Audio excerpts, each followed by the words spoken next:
Welcome everyone. I hope you're hearing me well. If not, you'll have to sit in the front. This usually helps. أول ما تطلعوا بالفيديو كيف work. Welcome everyone. This event is sponsored by the Department of Arabic and Near Eastern Languages and the Sheikh Zayed Chair for Arabic and Islamic Studies. The lecture today is titled Greek and Roman History in Medieval al-Andalus, the case of the Kitāb Hurūšiyūš. Our distinguished lecturer today, and I have the pleasure to welcome him here at AUB, is Professor Marco Di Branco. Marco is an historian serving as a research fellow at the Università di Roma La Sapienza. He is the author of many articles and books whose content spans from late antiquity to Byzantine and Arabic history. He recently published also a book on Ibn Khaldun. Right? His current research projects concern Ibn Khaldun's vision of Greek and Roman history, the history and archaeology of the Islamic settlement at the Garigaliano River, 9th to 10th century Common Era, and the Arabic translation of the historian Paulos Orosius. He was a member of the research team at the ERC project Greek into Arabic and was involved in a project on the Muslim presence in southern Italy in the Middle Ages, financed by the German Historical Institute in Roma. Currently, Marco Di Branco is a Marie Curie Fellowship here in Beirut and in Rome and Tunis, I guess, with a project concerning the Arabic translation of the Kitāb Paulos Orosius, 10th century Common Era. Please join me in welcoming Dr. Marco Di Branco to AUB.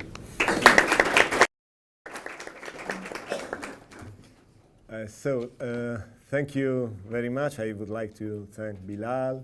I would like to thank the department for the hospitality. I'm very happy to be here with you to speak about my research. It's a great opportunity for me to speak in this important institution. So, since many years, I'm involved in a project concerning the Arabic vision of the Greek and Roman history in the Middle Ages. This evening, I would like to talk a little bit about this general issue and then to focus on the most important work in this field, namely the so-called Kitāb Hurūšiyūš, the only Arabic medieval translation of a Latin historical work, the Historiae adversus Paganos, Stories against the Pagans, by Paulos Orosius. The first Arab historian who offers a specific chapter of Greek and Roman history is Yaqubi, the author of the most ancient Islamic universal history to survive. In this work, large space is given to the cultural aspects which characterize the pre-Islamic civilization. Just like all Islamic historians after him, Yaqubi calls the Greeks al-Yunaniyun, a term transcribing the Greek word Iones, Ionians, namely the Greeks on the Asia Minor coast, diffused in the Muslim world through an Aramaic intermediary. This term precisely indicates the Greeks before the Roman rule and juxtaposes itself to the word Arum, designating the Romans or the Byzantines. Therefore, the Greek section of Yaqubi's work begins with considerations which don't concern history, rather science and philosophy.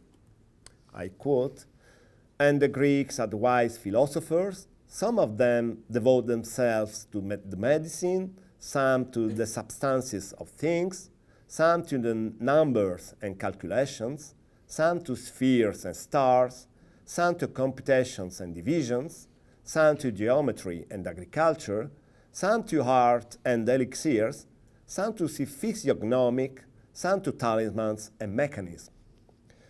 Jacobi mentions among others Hippocrates, Galen, Socrates, Pythagoras, Archimedes, Diogenes, Democritus, Plato, Aristotle, and Ptolemy. This extraordinary text introduces the reader in the creative Abbasid milieu, which considered himself the heir of Greek thought by means of the translation of its most important works.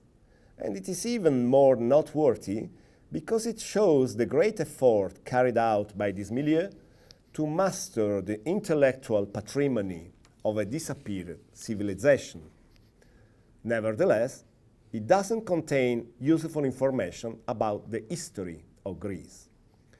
To find an authentic historical outline, we have to wait until the end of the long paragraph dedicated to Ptolemy, after which begins a chapter entitled The Kings of the Greeks and the Romans, Muluk al-Yunaniyin wa-Rum. I quote this text. The first kings of the Greeks were the sons of Yunnan, son of Japhet, son of Noah, and the first whom Ptolemy mentioned in his canon was Philip. He was an arrogant tyrant, and his rule lasted 7 years. Then reigned his son Alexander. In this short prologue, we can find everything the author knows about Greek history before Alexander the Great. On the one hand, the genealogy of Yunnan, founder of the Greeks. On the other hand, the name of Philip II, father of Alexander himself. The first information derives clearly from the table of nations of the book of Genesis. It demonstrates that Jacobi believed the adjective Yunani, being a derivative from Yunan bin Yafit, mentioned in Genesis, where he, however, indicates as Yavan. Anyway, it seems evident that, in the Muslim recovery of the unusual definition of Iones to indicate the Greeks, the biblical term Yavan, Yunan, plays a leading role. The second information, as explicitly admitted by Jacobi, comes from the work of the great geographer Ptolemy.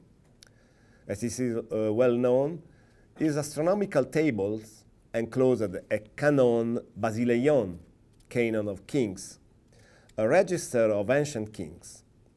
Beyond the scant information about Philip, the mention of Ptolemy's canon is very important because it is the first historical Greek source being an object of direct quotation by an Islamic author. In fact, the canon, which was considered as integrant part of the Ptolemy's scientific work, was the only historical Greek text to be surely translated in Arabic already between the end of the 8th and the beginning of the 9th century CE. Anyway, the dichotomy in the treatment reserved on the one hand to Greek culture and on the other hand to the Greek history can be perceived only in the works by the Islamic authors who, just like Jacobi, reveal to be particularly interested both in the field of hikmah and of adab. It is not therefore a chance that in the books by Tabari, the most traditionalist among Muslim historians and very suspicious with regard to non-Islamic cultures, such a dichotomy is completely lacking. In fact, in Tabari's work, the account of Greek history begins with the reign of Philip II, and there is not even the minimal allusion to the ancient Greece before Alexander the Great. Tabari, who was in the first instance a supreme exegete of Quran and then an analyst, and who considers history as a transmitted science and not a rational one, believes the knowledge of the past cannot be deduced or inferred, but only received.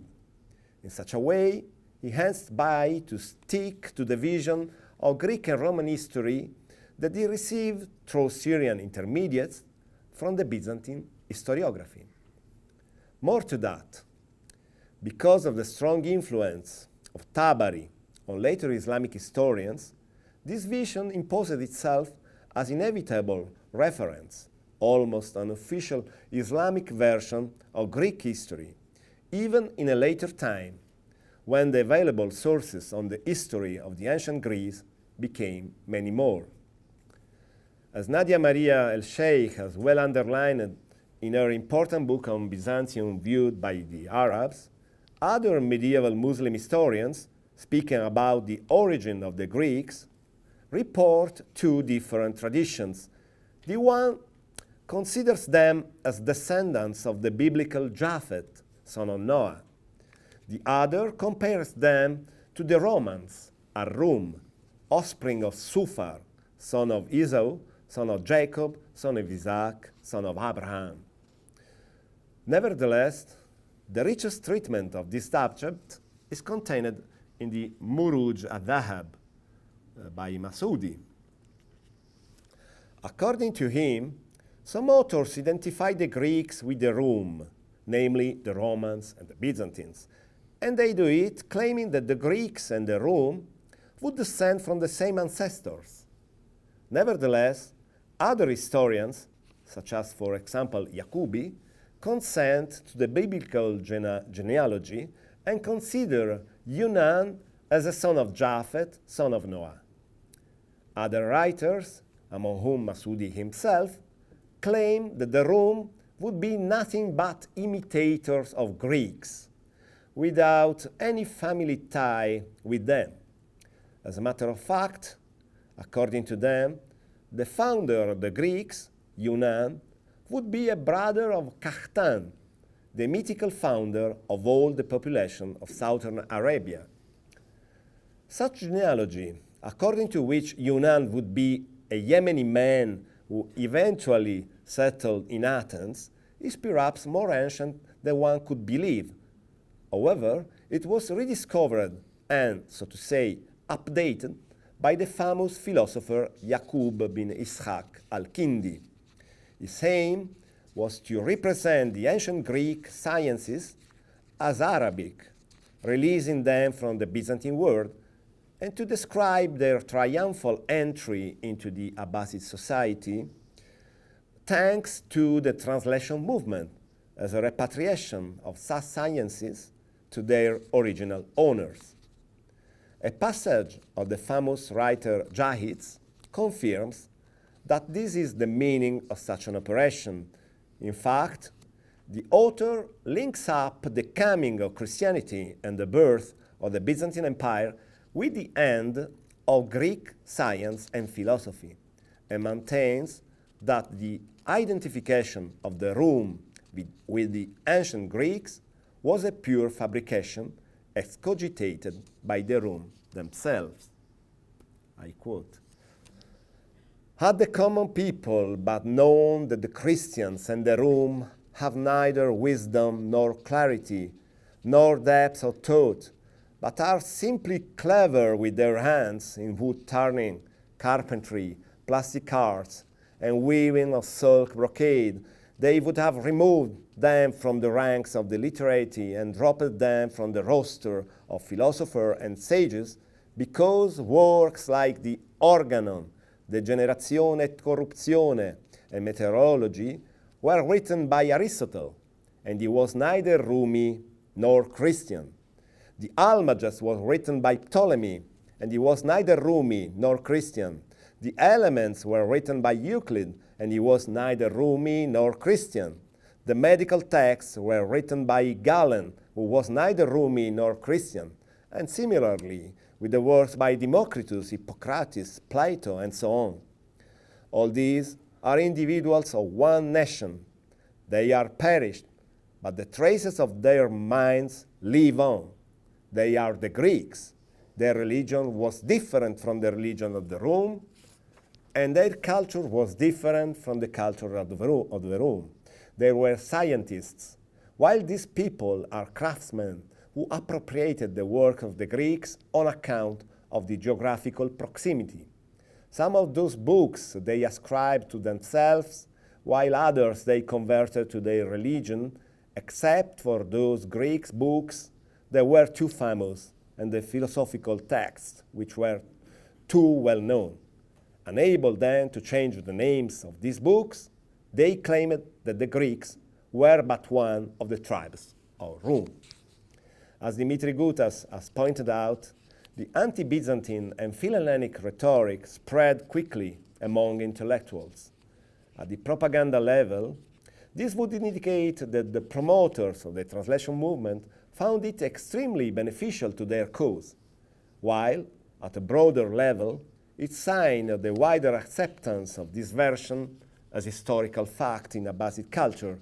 This topos integrated the famous Arabic tradition, reported for instance by al-Farabi, about the transfer of science and philosophy from Alexandria to Baghdad, created to represent the survival of the Greek culture under Islamic patronage as an effect of the delivery of Alexandria to the barbaric and obscurant forces of Christianity. Nevertheless, some Muslim scholars were resolutely opposed to the idea of a family tie between the Greeks and the Arabs. One of them was the poet and theologian Abu al-Abbas Abdallah bin Muhammad al-Nashi, who stands up for his very sharp critique toward Kindi, the logicians, and all the followers of Greek medicine. It is Masudi again who offers a very instructive passage on this subject. I quote, Abu al-Abbas Abdallah bin Muhammad al-Nashi rejected this point of view in a long essay analyzing the supposed common origin of Yunan and Kahtan, about which we have spoken.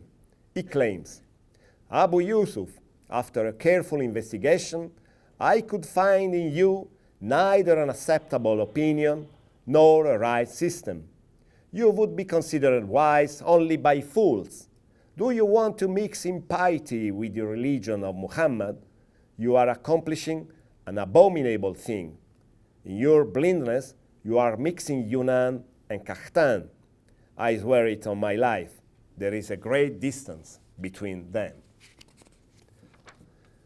In the disdainful reaction of Nashi, it is possible to perceive the great distrust toward Greek wisdom that we meet in the most conservative parts of the Abbasid society. These parts were totally opposed to the Arabic translation of the scientific and philosophical Greek works. According to the scholars belonging to this conservative milieu, the Byzantine emperors would have sent willingly such texts to Baghdad in order to get rid of their noxious theories and to afflict with them their enemies. Generally speaking, the knowledge of Greek and Roman history in the medieval Arabic world is extremely poor.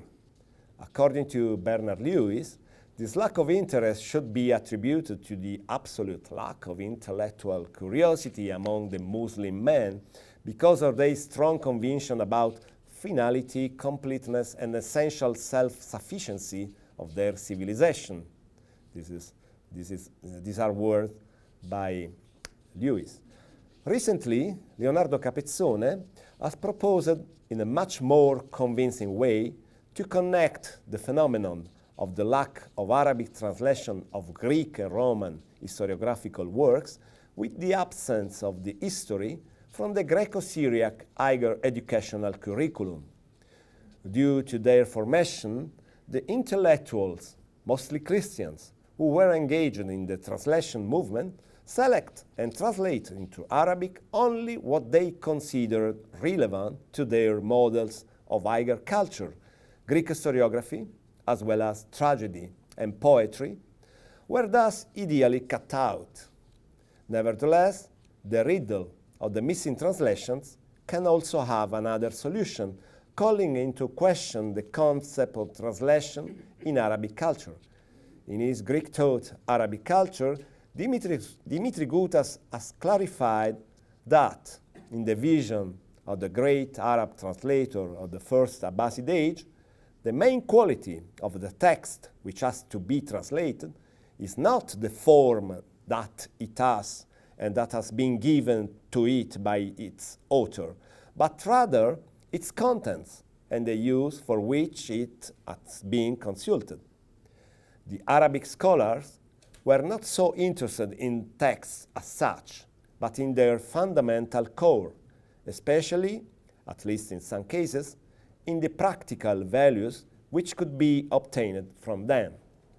Under these circumstances, what at first glance may appear as an enigma turns into a quite different light if we compare the Arabic texts with the Greek and Roman sources. If one checks the Greek and Roman sections of any Islamic universal chronicle, one will probably find in them only what the Muslim audience believed to be helpful for the knowledge of the history of non-Arab ancient civilization. These Arabic sources are heterogeneous historiographical materials, in some cases immediately recognizable as connected with certainty to specific sources, mostly belonging to the wide field of the Byzantine and Syriac Klein Chroniken and Kaiser Chroniken, namely lists of kings and emperors from the biblical times to the Byzantine period. The Arabic translation have replaced the original text and have been transmitted as the real interpretative translations in the sense stated by Gutas, that is, with no interest in philological accuracy and faithfulness to the original, but with a strong predisposition to select and summarize the data considered as useful in the view of the translators. The lack of attention on the original text and on its original background and of any explicit information about the source is a common mistake that reveals the mechanisms of the ancient and medieval historiography.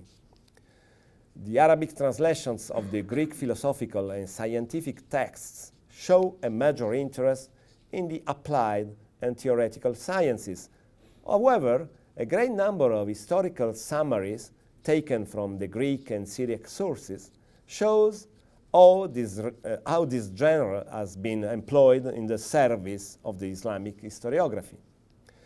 The sources have been embodied into the Arabic text, becoming part of them. This technique of transmission partially explains the silence about the authorship, as it would have been redundant to note the existence of autonomous translations of the historical texts.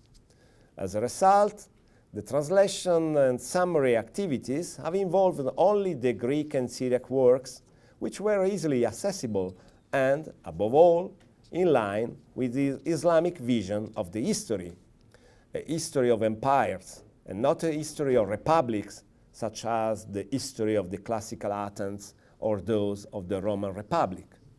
When Bernard Lewis complains the Muslims had not interest in the history of the Greek world narrated by Herodotus or Thucydides, a possible reply is that even the Byzantines, the legitimate heirs of the Greeks, had no interest in these stories. It is very difficult to integrate the history of the polis, the Greek city, or of the Roman Respublica in the Islamo-Christian perspective. However, some exceptional cases deserve special attention. For instance, the chapters devoted to the Greeks and Romans by the great Arab historian Ibn Khaldun.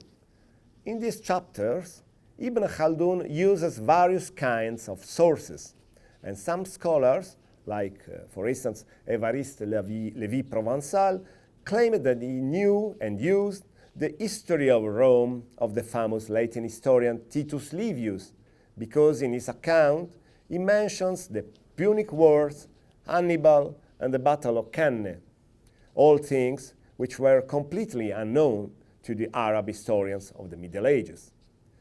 As a matter of fact, when Ibn Khaldun speaks about Greek and Roman history, he quotes largely a mysterious author who he calls Hurūšiyūš, whom he wrongly considers one of the translators of the Caliph al-Ma'mun. In the 19th century, the Western scholars finally understood that this Hurūšiyūš was Paulus Hurūšiyūš, a Latin-speaking presbyter and historian. Born around 380, he spent his career crisscrossing the waters of the Mediterranean Sea from his native Braga, nowadays in Portugal, to Hippo, Alexandria, and Jerusalem. His fame rests on the Historiae adversus Paganos, stories against the pagans, a sprawling chronicle he wrote for his patrons and collaborator, the celebrated Augustine of Hippo, around 417. This work is an account of mankind from creation to the present. Throughout his work, Hurūšiyūš was keen to emphasize two themes: the coincidence of the Incarnation and the Pax Romana, and the role of the Christian Empire as the vessel of God's salvation. In doing so, he broke with Augustine's sober, rather pessimistic view of the Roman state. Hurūšiyūš saw Rome as the fifth and final empire in world history, the chosen vehicle for the coming of Christianity. The discovery of the Arabic translation of this text, commonly known as Kitāb Hurūšiyūš, occurred only at the beginning of the 30s of the 20th century. In 1929, Nicholas Martinovich discovered in the rare book and manuscripts library of the Columbia University in New York a 14th century manuscript containing a text which he considered the Arabic translation of a letter of a certain Rhusis, which he identified with historian Martin Crusius. 2 years later, thanks to the fundamental advice of Ignaz Krakowski, Martinovich recognized in Rhusius the name of Hurūšiyūš and advanced the hypothesis that the manuscript in question could contain the Arabic version of the Historiae adversus Paganos. But it was Giorgio Levi della Vida, who already in 1939, in a completely independent way, had come to establish with certainty that the text contained in the New York manuscript was precisely the translation of the Historiae adversus Paganos, to make known the Kitāb Hurūšiyūš to the scholars from all over the world, publishing a long essay dedicated precisely to the Arabic version of the stories of Hurūšiyūš. Unfortunately, Levi della Vida had not the time to devote himself to the complete edition of the text, an undertaking that was attempted many years later in 1982 by Abderrahman Badawi with somewhat questionable results. The recent critical edition of the Kitāb Hurūšiyūš by Maite Penelas finally filled a fundamental gap in the field of studies of Arabic historiography. Nevertheless, this important text is now accessible only to the Arabists. The core of my Marie Curie project is the complete English translation of the text, accompanied by a philological and historical commentary. The Kitāb Hurūšiyūš is mentioned and quoted by a number of medieval Arab authors. However, more details about it are provided by Ibn Khaldun and by the Andalusian physician Abu Dawud Sulaiman ibn Hassan, also known as Ibn Juljul. It is worth mentioning his testimony. I quote, "Dioscorides' book was translated from Greek into Arabic in Baghdad in the Abbasid era during the reign of Ja'far al-Mutawakkil by Stephen, the son of Basil, the interpreter. That book was circulated in Andalusia as translated by Stephen until An-Nasir, Abd-ar-Rahman, became ruler of Andalusia. Romanus, emperor of Constantinople, sent him a message. I think it was in the year 337, and presented him with gifts of great value, including the book of Dioscorides, with pictures of herbs in the marvelous Byzantine style, and written in the Greek language. Romanus also sent the book of OROARAB, which is an outstanding historical account of the Rome, containing stories about ancient kings and a great deal of useful information Romanus wrote in his letter to An-Nasir. Dioscorides' book cannot be utilized except with the help of a person who knows Greek well and is acquainted with the drugs concerned. If there is someone in your country equipped with the necessary knowledge, you will, O king, derive great profit from the book. As to OROARAB's work, you probably have in your country, among the Roman population, some people who read Latin, and if you submit the book to them, they will translate it for you into Arabic. Ibn Khaldun, in turn, dedicates to the question of the translators of the Kitāb Hurūšiyūš two brief but very important notes of his historical work. The first one, Hurūšiyūš was translated for the Umayyad Caliph al-Hakam al-Mustansir by the Christian judge of Cordoba and by Qasim ibn Asbagh. And in another passage, the second one, this account contradicts what Hurūšiyūš states, but the Orosian story is to be preferred, because those who wrote it are two Muslims who translated for the caliphs of Islam in Cordoba, two well-known people who wrote the book. The data obtained from the above testimonies are therefore the following. The Latin book of Historia versus Paganos was donated to the first Andalusian Caliph Abd ar-Rahman al-Nasir by the Byzantine Emperor Armanius, namely Romanus, in the year 337, 948 CE. The text was translated for the son of Abd ar-Rahman al-Hakam al-Mustansir by the Qadi of the Christians of Cordoba and by Qasim ibn Asbagh al-Bayani, tutor of al-Hakam and a very well-known figure in the religious and cultural history of Muslim Spain.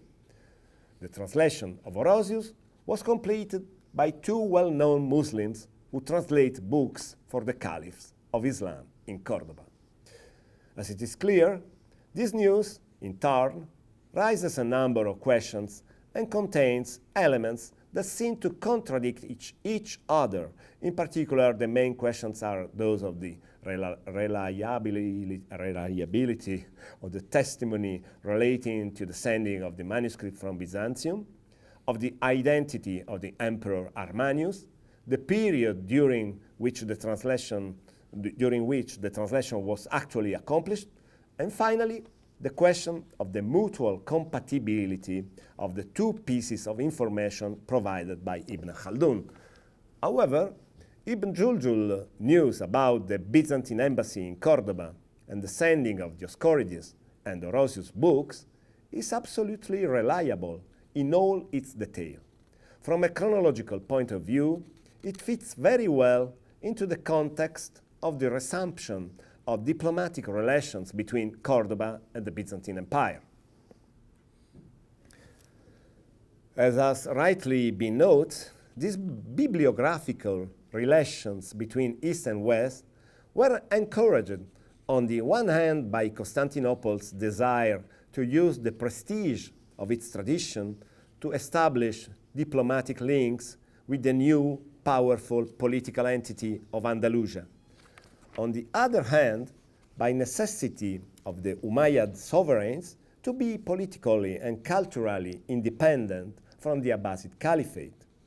The result was the birth in Andalusia of a Byzantine fashion that led in short to the partial Byzantinization of the court of Cordoba.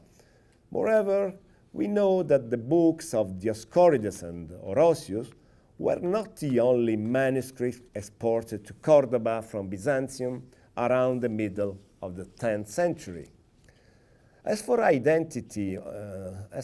identity of the Byzantine emperor called Armanius, it is clear that it cannot be Romanus Lecapenus, whose chronology would be incompatible with the date of the embassy reported by Ibn Juljul.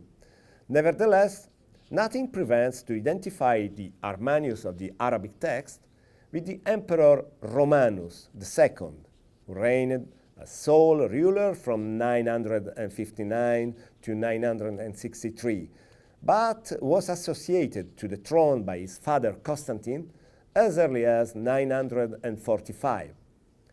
The name of Roman II, along with that of his father, is well present in the Arab accounts of the Byzantine embassies in Cordoba, and this may have led Ibn Juljul, who certainly could not know the hierarchy of the Constantinople court, to summarize in the name of Roman II that of the two reigning emperors. Like its Latin source, the Kitāb Hurūšiyūš is divided into 7 books. By and large, the 7th book of the Arabic text reproduces the contents of the 7th book of the Latin one, beginning with the birth of Jesus Christ. Several folios are missing from the manuscript, causing the text to end with the reign of the Emperor Valens, as opposed to Honorius as in Orosius' original. Despite the missing pages, Book 7 is known to have contained a 14th chapter, which carried the account well beyond the time of Valens. Valens reigned in 4th century AD. A synopsis at the beginning of the manuscript recounts the contents of the missing section. The 14th chapter, which discusses the rule of Caesar Arcadius, son of Theodosius, to the time of Caesar Heraclius, and those who were among the leaders of the Goths in their days, to the time of Roderick, who brought an end to their rule, as well as the peoples who ruled al-Andalus before the Goths, Caesar, Isidore the Wise, Bishop of Seville, then all those who ruled after him, continuing down to our time, and this is an abridged continuation according to their knowledge. A lemma at the beginning of Book 7 also shed lights on the missing contents. I quote, "The 7th section, which contains reports about the kings of the Romans, the emperors from the time of Caesar Octavian, in whose reign Christ was born, to the time when this book was written, and whatever has been added to it from the reign of the Goths in al-Andalus to Tariq's invasion against them." These passages provide important information. First, the now missing chapter 14 once contained a summary of the history of the period during which Orosius completed his work. Second, it recounted events in the Eastern Empire until the time of the Emperor Heraclius, and in the West until the coming of Tariq bin Zayed, the Berber general who led the invasion of Spain in 711. Third, the final chapter was designed to mark the end of Christian history and the start of a new non-Christian era of Muslim rule. In essence, it lay astride the frontier between Christian Hispania and Muslim al-Andalus, between the world of the Visigothic kings and al-Hakam's Umayyad ancestors. In this sense, the Kitāb Hurūšiyūš was unlike many other medieval histories of the time, which were based on older historiographic works, but continued the narrative up to the present. It is important to note that the Kitāb Hurūšiyūš is not a complete translation of the Latin work. Rather, it is a mix of translations, summaries, and abridgments of the original text. There are also large portions of the Latin source that do not appear in the Arabic, though the reason for these omissions are not always clear. A challenging issue is to identify all the Latin texts the Arabic translator consulted. Among the missing sections of Hurūšiyūš's work are the celebrations in Rome following the destruction of the Jewish temple, the suppression of civil war under the Emperor Claudius, the Emperor Hadrian's study of the Christian text, and the civil wars that came after Constantine's death.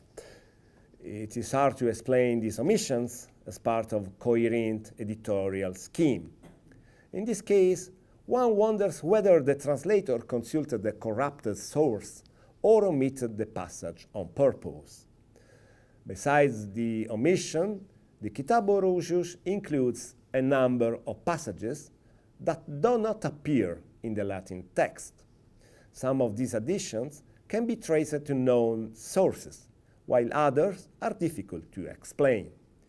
The added material came mostly from a group of late antique and early medieval Latin histories, including the Chronica Maiora, Etymologiae, Historia Gotorum of Isidore of Seville, the Cosmographia of Julius Honorius, and the Viris Illustribus of Jerome. It is likely that the majority of this interpolation existed in the Latin source prior to translation into Arabic, with most coming from Isidore of Seville, who was among the most popular church fathers in al-Andalus. This argument is supported by a Latin manuscript of the Historia from Madrid, which was written in Spain in the 10th century. In this manuscript, after the text of Hurūšiyūš, several scribes, including the scribe who copied the main section of the Historia, present additional text meant to supplement Hurūšiyūš, whose reporting ended in 417. The most fascinating addition to the Kitāb Hurūšiyūš probably came from the Arabic translator, not from Isidore or another identifiable source. In particular, the Kitāb Hurūšiyūš includes several legends about the Emperor Constantine that don't appear in Hurūšiyūš's original. Each one vaguely echoes material in other medieval texts, though it's difficult to link them to any particular source. In the Kitāb Hurūšiyūš, there are many errors, and they provide a yardstick for measuring the translator's chronological and cultural distance from Hurūšiyūš. Sometimes, the transliteration of proper names is truly confounding. To label the Kitāb Hurūšiyūš as a Christian or a Muslim work would be simplistic. Such distinctions overlook the complex layers of religious identity in the text.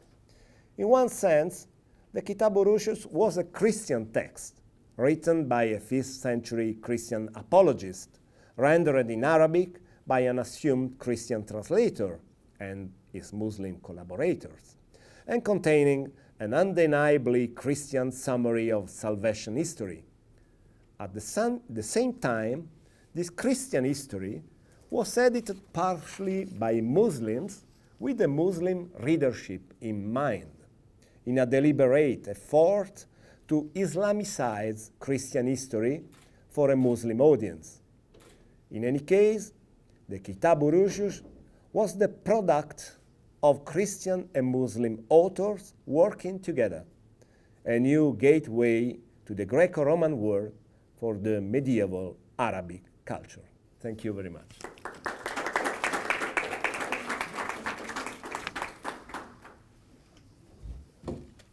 Thank you, Dr. Branco, for this extremely important lecture and for all these discoveries. The floor is open to questions.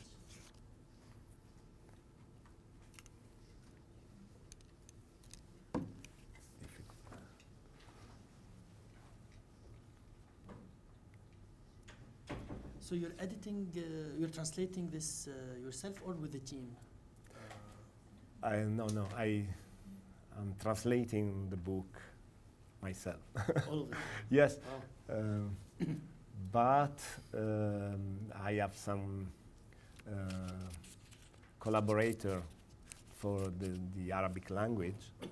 But the very problem is the the retracement of the Latin sources, because the text is full of quotations from many Latin authors, and it's very difficult to identify them. This is the great problem of this book. And I assume there's no database for classical text, right? Yes. There is is the Loeb series of Harvard searchable? Yes, yes. It is possible to use databases, but the fact that the text is written in Arabic, it's a problem, because we need to translate it, and for instance, to translate the text in Latin in order to understand the possibility of identify some sources. It's a hard work, but very interesting for me. Maybe just to Sheikh, could you comment on the style of the Arabic? Because we know that most of these translations did not respect the rules of syntax in Arabic, or the i'rab, or the nunation at the end of. Is there any peculiarity in this text? This is a very interesting question, because the manuscript is a manuscript from 14th century. But we know that this text was very widespread in the Arabic world, because Ibn Khaldun quotes largely this text in his Kitāb al-Ibar. The problem is that if we confront the text, the quotations by Ibn Khaldun with the text we have, these quotations are very different from the text in the Ibn Khaldun work. Probably there were more versions of this text, and we have only one manuscript of the Kitāb Hurūšiyūš, but I think there is the possibility to find other copies of this book in the libraries, in particular of the Maghreb. For instance, Levi de la Vida discovered various Mozarabic chronicles in the Mosque of Cairo I in Tunis, and so on. I hope to find some other manuscripts of this work. But my work is not a critical edition, because the critical edition was done by Maite Penelas. The language is a Middle Arabic language. Is a perfect. The syntax is perfect. There are no problems about the style. The style is a classical style, Middle Arabic style. Any technical terms which he has introduced? Yes, the problem is the transliteration of the names, the Latin names. Technical terms, so, because there is the try to Islamicize the Latin concepts. For instance, when the author Orosius speaks about God, the translators use Islamic terminology. For instance, basmala, and so on. It's a very, very interesting text, because it's a kind of fusion of two words. The Christian world, the Islamic world, the Western world, and the Eastern world. And this cooperation between one Christian translator and two Muslim translators is very, very interesting.